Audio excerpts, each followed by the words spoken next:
नमस्कार, सीधी बात राजेंद्र श्रीवास के साथ आपका इस कार्यक्रम में हार्दिक स्वागत है। मेरे साथ में इस समय मौजूद है अकोला महानगर पालिका के विरोधी दल नेता साजिद खान पठान। साजिद भाई, आपका हमारे इस कार्यक्रम में हार्दिक स्वागत है। Thank you.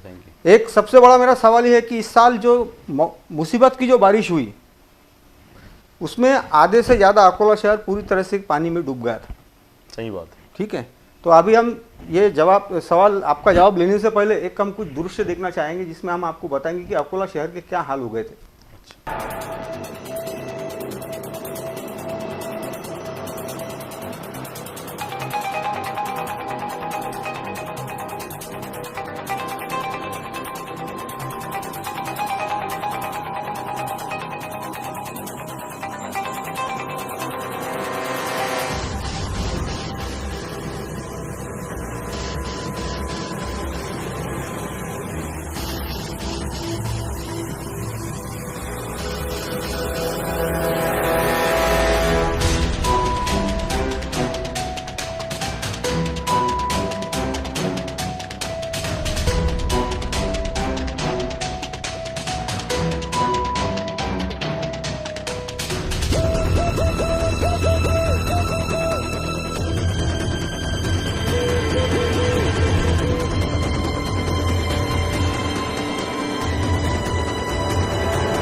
इलाके में कभी पानी नहीं घुसा, इस बार वहां पर भी पानी घुसा था। इतना ही नहीं, 8-8 फुट पानी घरों में था। लोगों के कई घर सामान बह गए, लोग बेघर हो गए, बड़ी मुश्किलों का सामना करना पड़ा। तो इसका क्या कारण है कि महानगर पालिका हर साल जो साफ सफाई का दावा करती है कि शहर के जो बड़े नाले हैं उसकी साफ सफाई का दावा करती है, इस बार क्या हुआ फिर? देखो, सबसे पहले तो मैं उन लोगों के साथ में हूँ जिनका नुकसान हुआ जी इस शहर के अंदर। जी, ये शहर के अंदर उस दिन देख रहे थे हम, मैं एसडीओ साहब के साथ में सुबह के 4 बजे तक घूमा जी। आपने ये सही बोला कि ऐसे ऐसे इलाकों में पानी घुसा है जहाँ पे आज तक पानी का नामो निशान नहीं था जी। अचानक से ये शहर नीचे तो नहीं चला गया जी। इसका सबसे बड़ा कारण है कि जो सत्ताधारी है यहाँ पे भाजपा के, जो अपनी पीठ थपथपाते थे कि हमने गटर योजना लाई, हमने गटर योजना लेके आई। जी, ठीक है, आपने गटर योजना लेकर आई, चलो मानता हूँ मैं आपकी बात को, जबकि झूठ है। गटर योजना जब हमारा कांग्रेस का महापौर था उस वक्त इसकी नींव रखी गई थी। गटर योजना की शुरुआत ही वहाँ से हुई। लोगों ने परिवर्तन करा, सत्ता की चाबी भाजपा वालों के हाथ में दी, उसके बाद में उनके साथ में कामकाज हुआ जी। देखने में ये आया कि गटर योजना अगर वक्त पे बन जाती जी, उसका काम सही तरीके से हो जाता और नाला सफाई वक्त पे होती तो आज शहर के अंदर इतना पानी नहीं होता। जी। इसका सबसे मुख्य कारण है कि अकोला महानगर पालिका के अंदर जो भ्रष्ट राजकारण है जी। जो इस शहर के अंदर यहाँ का आमदार ले लो, खासदार ले लो और क्या बोलते हैं इसको, आप यहाँ का महापौर ले लो, उप महापौर ले लो, स्टैंडिंग सभापति ले लो, ये सभी तो भाजपा के हैं जी। और मुझे पता नहीं भाजपा करना क्या चाहती है। इस शहर वासियों ने बार बार आमदार भाजपा का चुन के दिया, खासदार भाजपा का चुन के दिया, यहाँ बार बार बहुमत के साथ में सत्ता महानगर पालिका में भाजपा की बैठाई, तो ये उनके ऊपर अन्याय है। इनको होना तो ये चाहिए था कि इनको सारी पार्टियों ने मिलकर, ये भाजपा ने इनको मिलकर हथेली में लेके चलना चाहिए था जी, बिल्कुल। कि बार बार इनको सत्ता की चाबी इनके हाथ में देने के बावजूद भी, लेकिन अब इनको ऐसा लगता है कि ये लोग इनके गुलाम हैं, अकोला वासी इनके गुलाम है। वो गटर योजना की बात हो या वो नाला सफाई की बात हो या अकोला शहर के अंदर जो इतना भारी टैक्स इन्होंने लगा दिया ये उसकी बात हो, तो ये पूरी मार किसको बैठ रही है? जी। ये उसी वोटर को बैठ रही है जो भाजपा को चुन के लाता है। जी। तो मैं तो आपके चैनल के माध्यम से अकोला वासी को बोलना चाहता हूं कि बार बार बहुत हो गया। एक बार आप आपके और आपके आने वाले भविष्य के लिए, लोगों के लिए, हमारे लिए, अकोला के भविष्य के लिए परिवर्तन करो। परिवर्तन का समय आ चुका है। जी साजिद भाई, जैसे हर साल महानगर पालिका जैसे मानसून आने के 2 महीने पहले या 3 महीने पहले साफ सफाई करना शुरू करनी चाहिए। अकोला शहर में बहुत बड़े बड़े नाले हैं। सही है, बिल्कुल देखा होगा, बहुत बड़े बड़े नाले हैं, लेकिन हर बार यही होता है कि महानगर पालिका मानसून शुरू होने के कुछ दिनों पहले नाला साफ सफाई का टेंडर निकालती है। टेंडर कोई भरता नहीं है, या भरता भी है तो नाला साफ सफाई होती नहीं है और टेंडर निकल जाते हैं। उसके बाद उनकी रकम भी निकाली जाती है। हर साल तक तो चलो ठीक था, लेकिन इस साल जो बारिश ने जो कहर बरपाया है देखिए हर साल ये होता है कि हर साल बारिश के वक्त नाले साफ होते हैं जी उसमें होता ये है कि टेंडर निकल जाता है नाला सफाई के लिए ठेकेदार जाता है जी और वो नहीं करता जी जो अकोला शहर का जो पानी गंदगी के जरिए निकलता वो नाले साफ करके लेके जाता जी और बाद में फुकट में वो नाले दिखा के उसका बिल निकाला जाता। जी तो ये भ्रष्टाचार रोकने के लिए महानगर पालिका के अंदर जो आयुक्त आई है जी अपने कमिश्नर मैडम जी जो आज सौभाग्य से हमारी कलेक्टर भी है, जी मुझे इस दुख इस बात का है कि उनका कार्यकाल बहुत छोटा रहा। जी अगर ये ऐसे अधिकारी यहाँ अगर रहते तो आज अकोले की सूरत बदल जाती थी। जी बिल्कुल इन्होंने वक्त चलते नाला सफाई चालू करवा दिया जी बिना किसी अनुमति के अपने पावर के अंदर, जी और बाद में सत्ताधारियों को उनकी अनुमति मांगी हाउस के अंदर कि मैंने नाला सफाई करवा दी क्योंकि शहर के अंदर बारिश शुरू होने वाली है जी और नाला सफाई अगर बारिश के पहले होती है तो बहुत अच्छा है, जी जो कि सही है। जी मैडम ने नाला सफाई का टेंडर निकाली, काम चालू करवा दी। सत्ताधारियों के पास में जब गई तो सत्ताधारी बोलते कि आपने हमसे बगैर पूछे नाला साफ क्यों की। जी तो शहर की कमिश्नर है उसको भी अपना कुछ अधिकार है कि नहीं। जी बिल्कुल और वो अकोला शहर के वासियों के लिए उनके लिए जो तुम्हारी वोटर है जी जिन्होंने तुमको इस गद्दी पर बैठा है जिसलिए आप उनको मैडम से सवाल कर रहे हैं कमिश्नर से, वो सवाल करने की जो ताकत आपको मिली वो वोटरों से मिली, उनके घरों में पानी ना घुसे इसलिए मैडम ने पहले वो नाले सफाई का ऑर्डर निकाल दी। लेकिन सत्ताधारियों ने ये बोल के उसको नकार दिया। हाउस में विषय आया था 15 आयुक्त के अंदर से मैडम परमिशन मांग रही थी कि आप नाला सफाई का मुझे परमिशन दे दीजिए, लेकिन नहीं दिया गया। जी जब हमने उनसे सवाल किया सत्ताधारियों से, उनसे पूछा कि भाई क्यों आप ये ठहराव को विखंडित क्यों करना चाहते, तो बोले मैडम हमारी नहीं सुनती। तो हमने उनसे पूछा कि भाई आयुक्त मैडम तुम्हारी क्या नहीं सुनती, जी बिल्कुल, तो बोले वो हमारी अंदर की बात है, बोले जी वो हमारी अंदर की बात नहीं सुनती। अब अंदर की बात क्या हो सकती, जी अंदर की बात सिर्फ भ्रष्टाचार हो सकता, जी खोटो बिलों के ऊपर सया हो सकती जी है, और जो इनके प्रोजेक्ट चल रहे हैं 2 नंबर के अंदर वो उसको दबाने की बात हो सकती। जी तो अंदर तो ये हो सकता, बाहर तो वो है जो आप और मैं बैठे हैं। जी बिल्कुल, मैं अगर खुल के बात कर रहा हूं तो ये बाहर है, जी अगर मैं कैमरे के पीछे बोलूं तो वो अंदर है। तो मुझे ये बताना चाहिए, ये बताने में बड़ी शर्म महसूस हो रही है कि सत्ताधारी रहने के बाद में तुमको अंदर से क्या चाहिए मैडम से। जी हाउस के अंदर चर्चा करो ना। जी हाउस में जब विषय आया कि 15 आयुक्त में नाला सफाई की परमिशन दी जाए तो आप उस पर चर्चा क्यों नहीं करना चाहते, जी डायरेक्ट उसको वो विषय को उड़ा क्यों रहे, सिर्फ इसलिए कि बहुमत आपका है, संख्या बल आपका है। अब ये दादागिरी है इनकी बहुत दिन चलने वाली नहीं राम जी। जी अकोला शहर वासी अब समझ गए कि ये कितने भ्रष्टाचारी लोग हैं। ये इस शहर के अंदर पानी की निकासी नहीं निकाल सके, गटर योजना तो बहुत बड़ी बात है। जी, मैं अगला सवाल वही था कि भूमि गटर योजना का काम कई साल से चल रहा है, करोड़ों रुपए की इसकी निधि भी आ चुकी है, लेकिन इसका काम कहीं दिखाई नहीं दे रहा साजिद भाई। मैं तो उस दिन कमिश्नर को मैंने लेटर दिया जिसमें शहर में पूरा पानी चला जी और हालात खराब हो गई, तो हम गटर योजना कहाँ गई हमारी। जी तो मैं पूरी नदी का टाट तालता रहा, लेकिन कहीं से कहीं तक मेरे को गटर योजना कोई काम नजर नहीं आया। जी लगातार हाउस के अंदर हम लोगों ने प्रश्न उठाया कि ये अकोला शहर के लिए आज वाशिम जैसे शहर के अंदर गटर योजना आ गई। जी इतना छोटा सा वाशिम शहर, और अकोला बोले तो अकोला महानगर पालिका जी जहां से सारे रास्ते खुलते हैं व्यापार के लेके कारोबार के लेके, और यहाँ इतने पढ़े लिखे सुशिक्षित लोग हैं, उसके बावजूद भी यहाँ पे कोई आवाज उठाने को तैयार नहीं। विपक्ष में हम अकेले आवाज उठाते, कांग्रेस के मेरे 13 नगर सेवक है, जी जी 13 नगर सेवक में से हम कितनी आवाज उठाएंगे, जितनी हो सकते हैं उतनी लड़ते। हमने लास्ट टाइम ये गटर योजना की भ्रष्टाचार निकालने की बात करें तो पूरे हाउस ने मिलकर, पूरे सत्ताधारियों ने मिलकर, पूरे भाजपा के सत्ताधारियों ने मिलकर मेरे खिलाफ में डिस्क्वालीफाई का ऑर्डर लेकर आए। ये बोलकर लेकर आए कि ये हाउस के अंदर झगड़ा करते, कुर्सी टेबल फेंकते। अरे क्यों नहीं फेंके ये बताओ मेरे। अगर आप इज्जत से हमारी बात सुन ले, हमारी लड़ाई हमारी नहीं है, हम उन जनता के लिए लड़ रहे जो जनता ने हमको, भले आज हमको इस बात का दुख नहीं है कि हम सत्ता में नहीं है, कम से कम विपक्ष में तो है। जनता ने हमको विपक्ष के लायक तो समझा, मैं विपक्ष की भूमिका वहां निभा रहा हूं। और कुर्सी तोड़ू या टेबल तोड़ू वो तब तक टूटेगा जब तक आप मेरी आवाज नहीं सुनेंगे। मेरी आवाज बोले तो मेरी जनता की आवाज। आज अकोला शहर के लोग ये देखना चाहते हैं कि विरोधी पक्ष क्या बोलना चाहता है।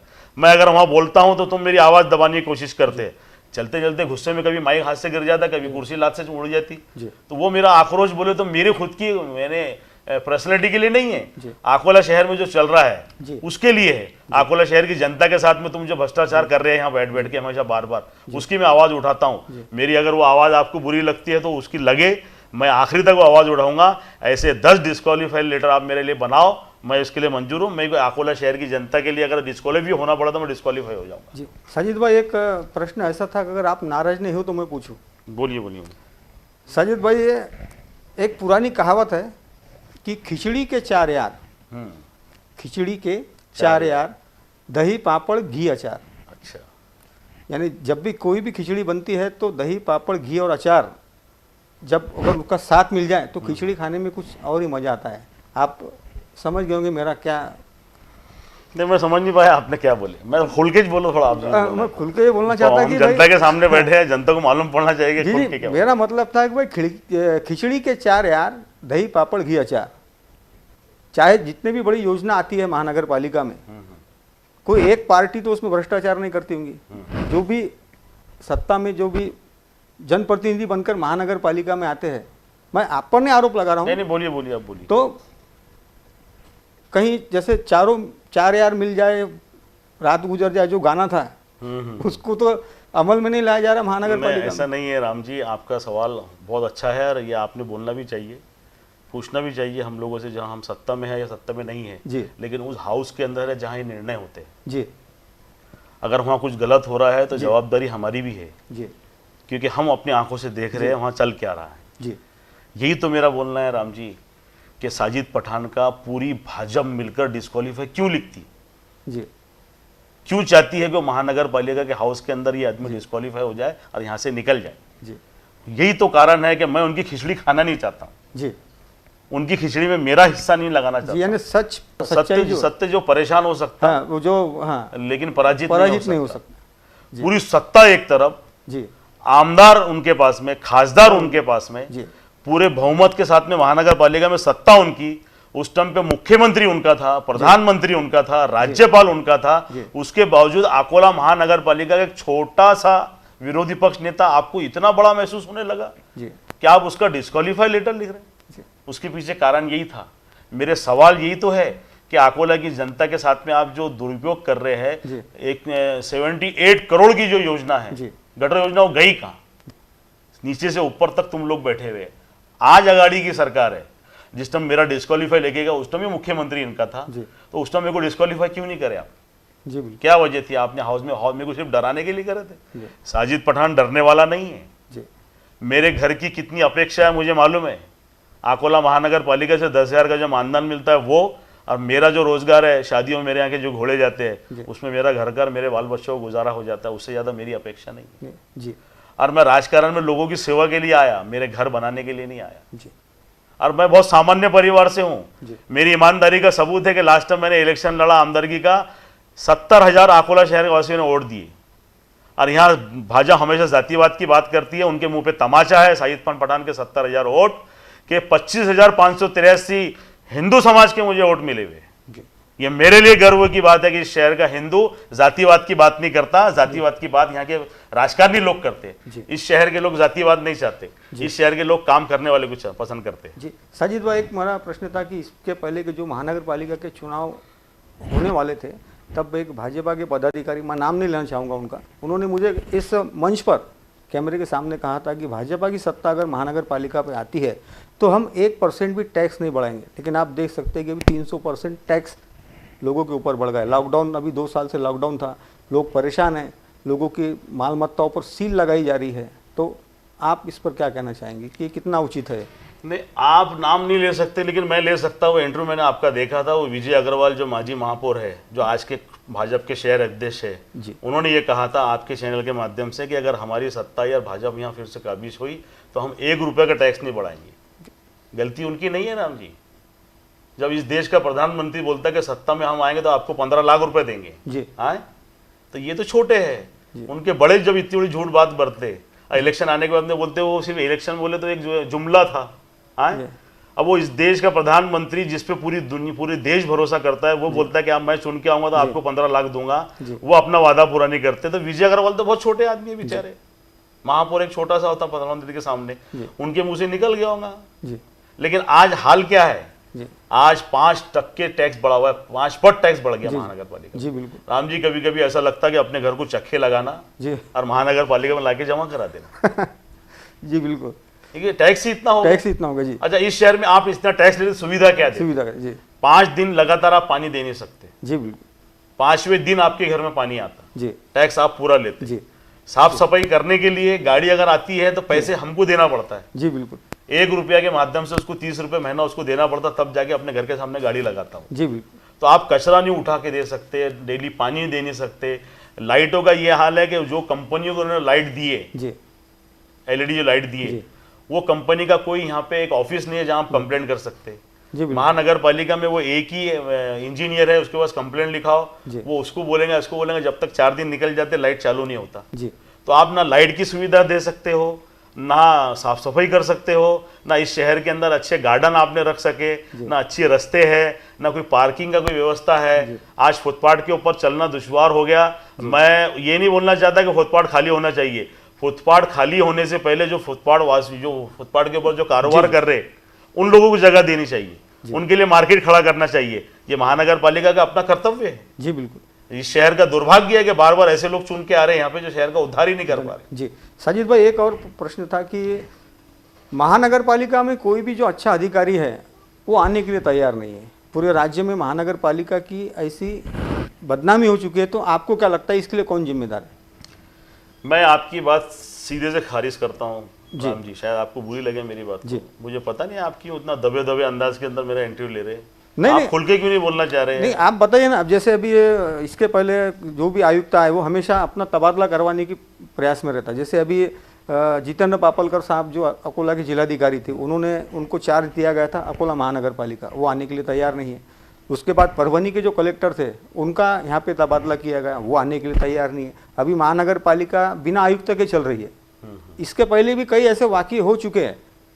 तो आप बताइए कि मुझे तो ऐसा लगता है कि किसी बड़े अधिकारी को अगर दंड देना है, किसी को सजा देना है, किसी दुश्मनी निकालना है, उसको महानगर पालिका आयुक्त बनाकर भेज दिया जाता है, ऐसा हमारा मानना है। मैं थोड़ा पीछे लेके जाऊंगा जी। जब हम लोग सत्ता में थे, जी जिस वक्त मैं स्टैंडिंग चेयरमैन था, जी कांग्रेस का महापौर था, जी। महापौर भी हमारा ही था जी उस वक्त पे। यहाँ पठान साहब कमिश्नर थे जी पूरा कार्यकाल निकाला है। जी बिल्कुल। जितने भी अधिकारी हमारे कार्यकाल में उन्होंने किसी ने तबादला नहीं चाहा, उन्होंने पूरी नौकरी करी। जी अब ये डरते भाजपा वालों से इसलिए कि भाजपा वाले सीधा सीधा भ्रष्टाचार करवा। यानी आपका बोलना ऐसा है कि जो सत्ताधारी है उनके कारण नया महानगर पालिका खराब नहीं है, महानगर पालिका चलाने वाले खराब लोग बैठे हुए, इसलिए अधिकारी यहाँ आने से डरता है। अच्छा, क्योंकि वो अपनी नौकरी गंवाना नहीं चाहता। जी जी। वो खोटे बिलों पे सहाय करना नहीं चाहता जी। वो इनके गलत जो प्रोजेक्ट चल रहे हैं, उल्टे सीधे काम, उन पे सहाय करना नहीं चाहता। अगर उनके सहाय नहीं करे तो इनके पास में बहुत बड़े बड़े लोग हैं, इस शहर के बड़े बड़े नेता इनके हैं। जी बिल्कुल। वो अधिकारी क्या करेगा? किसी नेता का, बड़े नेता का फोन आ गया, ऊपर से आ गया, इनके पास में दिल्ली इनकी है, दिल्ली से फोन आ गया तो एक सामान्य कर्मचारी बेचारा अधिकारी क्या करेंगे बताओ तुम? वो अपनी जान बचाएगा कि भ्रष्टाचार में साथ देगा? इसलिए डर के मारे यहाँ अधिकारी नहीं आते। अच्छा, कलेक्टर ऑफिस में ऑफिसर नहीं आते क्या? कलेक्टर नहीं बनते लोग? कलेक्टर है ना जी, शहर का जी। वो तो नहीं भागता जल्दी यहाँ से। जी बिल्कुल। आपको लगा आयुक्त क्यों भागता जल्दी से? जी वही ना, वही। तो आप समझो ना क्या चल रहा था। जी चलिए, एक और प्रश्न था कि शहर में अवैध निर्माण कार्य बहुत काफ़ी बढ़ गए हैं। लोग कहते जो जितना नक्शा पास होता है उससे काफ़ी गुना निर्माण कार्य कर लेते हैं, बाद में महानगर पालिका उन्हें तोड़ती है, तो इनको अनुमति कौन देता है फिर? मेरे तो ये बोलना है कि इनको स्टार्ट ही कौन करता है? जैसा जी, अकोला महानगर पालिका में रचनाकर एक डिपार्टमेंट है, उसके अंडर के अंदर हमारे 25 इंजीनियर काम करते हैं। जी। और उसके बाद में अकोला शहर के अंदर सैनिटरी इंस्पेक्टर है जी। जो साफ सफाई का काम करते हैं। जी। वो वार्डों में रोज सुबह उठ के, सुबह से लेके तो 2 बजे तक वार्ड में रहते। अगर कहीं भी अवैध काम शुरू हो सकता है तो वो सैनिटरी इंस्पेक्टर महानगर पालिका में कंप्लेंट करे कि आज यहाँ काम चालू हुआ, और नगर रचनाकार के इंजीनियर जाकर वो काम को चेक करे और उसको वही प्रतिबंध लगा दे। जी बिल्कुल। ऐसा होता भी है राम जी। जी। वो कंप्लेंट करते, हाँ। और वो इंजीनियर वहां जाता है जी, तो वो इंक्वायरी के लिए नहीं जाता। जी। वो जो एजेंट उनका बैठा हुआ है वार्ड में चेक करने के लिए कि भैया एक बिल्डिंग चालू हो गई, जी, वो कंप्लेंट नहीं होती, सब ओरल चल रहा है। जी। फिर वो इंजीनियर जाता, अरे भाई आपने काम चालू करे। फिर काम चालू करने के बाद में उसको ऑफिस बुलाया जाता। जी। छोटी केस रही तो वो आपस में निपट लेते, जी। और बड़ी केस रही तो सत्ताधारी निपट लेते। इसलिए इस शहर की बिल्डिंगें बनती है, टूटती रहती है, ये इनका कारोबार है। जी बिल्कुल। और ये सिर्फ साइज पठान ही बोल सकता आपको। जी बिल्कुल। क्योंकि मेरे कार्यकाल के अंदर, मैं 15 साल के राजकारण में कर रहा हूँ, अकोला तीसरा टर्म है, मेरी पूरी सत्ताधारियों से, आपके चैनल के माध्यम से मैं यहाँ पे आपको बैठ के गवाही देता हूँ कि एक भ्रष्टाचार की एक फाइल आप मेरे नाम की निकाल के बता दो, जिंदगी भर के लिए राजकारण छोड़ दूंगा। जी बिल्कुल छोड़ दूंगा राजकारण। एक प्रश्न उठा के बताओ मेरे खिलाफ में। कि मैंने कोई भ्रष्टाचार में इनका साथ दिया हो या मैंने कुर्सी पर बैठे कोई भ्रष्टाचार किया हो। जब भी तो आपको डिस्क्वालीफाई किया जाता है। डिस्क्वालीफाई इसलिए तो किया जाता है कि मैं इनके साथ में खाने को नहीं बैठता हूँ। जी बिल्कुल बिल्कुल। साजिद भाई, एक प्रश्न था कि आगामी महानगर पालिका चुनाव नजदीक आ रहे हैं धीरे धीरे, जी जी। तो कांग्रेस से हम क्या उम्मीद कर सकते हैं अब की बार?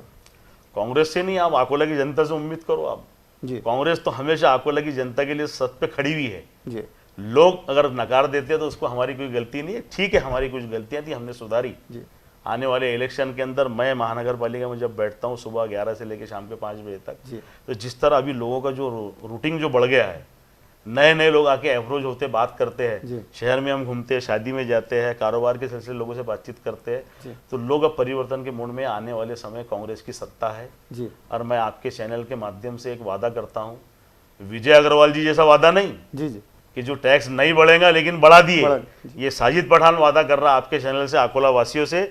अगर अकोला शहर के अंदर, अकोला महानगर पालिका में अगर आप कांग्रेस की सत्ता लाते हैं और कांग्रेस का महापौर बढ़ाते हैं, तो मैं साजिद खान पठान आपसे वादा करता हूं कि जितना आपका टैक्स बढ़ा, हम वापस टैक्स को नीचे लेकर आएंगे। जी या अभी जो मौजूद जो पुराना टैक्स था वो टैक्स पर लेकर आएंगे उसको।